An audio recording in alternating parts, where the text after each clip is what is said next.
નમસ્કાર મિત્રો, આજે આપણે અમારા ગામમાં જ નવાખલ ગામની જે જમીન છે ત્યાં આગળ શું નામ તમારું?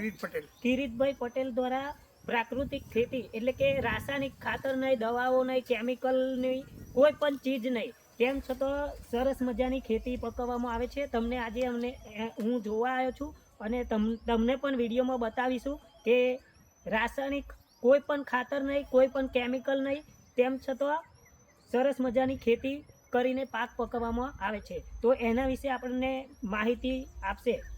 મારું નામ કિરીટ પટેલ છે, વડોદરા. બતાવજો.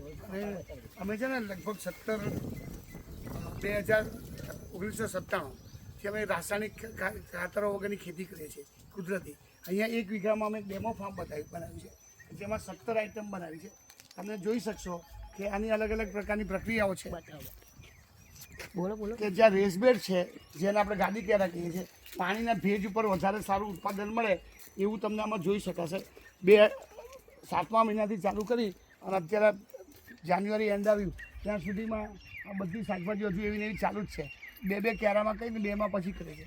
આ કચરાને અમે ફરી પાછું ખાતરમાં કન્વર્ટ કરીને આપીએ છીએ.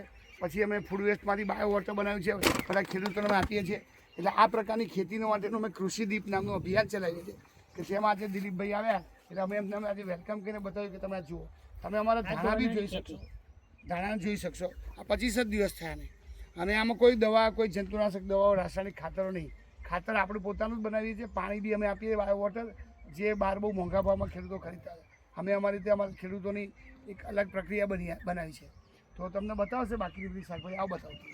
આ માહિતી એટલા માટે જ આપવામાં આવી છે કે ખેડૂતો કંઈક શીખે અને કેમિકલ વગર, રાસાયણિક ખાતર વગર ખેતી કરતા કંઈક શીખે અને રાસાયણિક ખાતર હોય કે કેમિકલવાળી દવાઓ હોય એના વગર ખેતીમાંથી પાક પકવવામાં આવે એ માટે આપણને માહિતી આપે છે.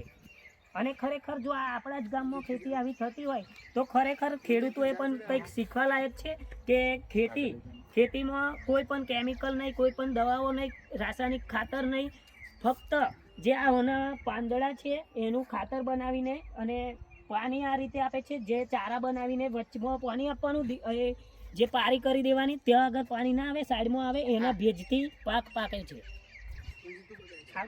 બતાવ્યું ને, આ ખેડૂત છે, આપણા ગામના જ છે. શું નામ તમારું? નામ બોલજો. રણજીતભાઈ કરશનભાઈ રાઠવા. હું છોટાઉદેપુરનો છું. હું અહીંયા કિરીટ સાહેબને અહીંયા જોબ કરું છું. એટલે હું અહીંયા સાહેબને ત્યાં 6 વર્ષથી ખેતી જ કરું છું. એ અમારી તમને ખેતી બતાવી. આ કોબી ના, બ્રોકોલી.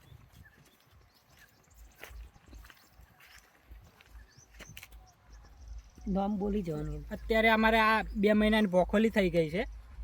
આ બદલ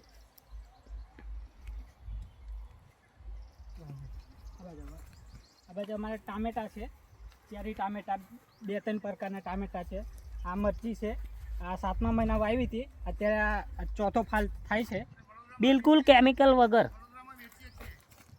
બરોડામાં પણ આ શાકભાજી જાય છે અને ત્યાં પણ આનો ઉપયોગ થાય છે. અને રાસાયણિક ખાતર નહીં, દવા નહીં, કશું જ નહીં, કેમિકલ નહીં, તેમ છતાં શાકભાજી જબરજસ્ત મીઠી લાગે છે. મેં પણ એનો સ્વાદ લીધો છે. તુવેરો છે આ.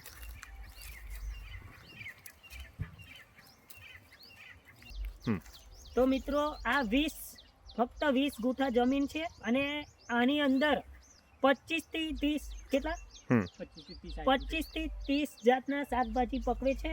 આ ફક્ત એક ડેમો છે.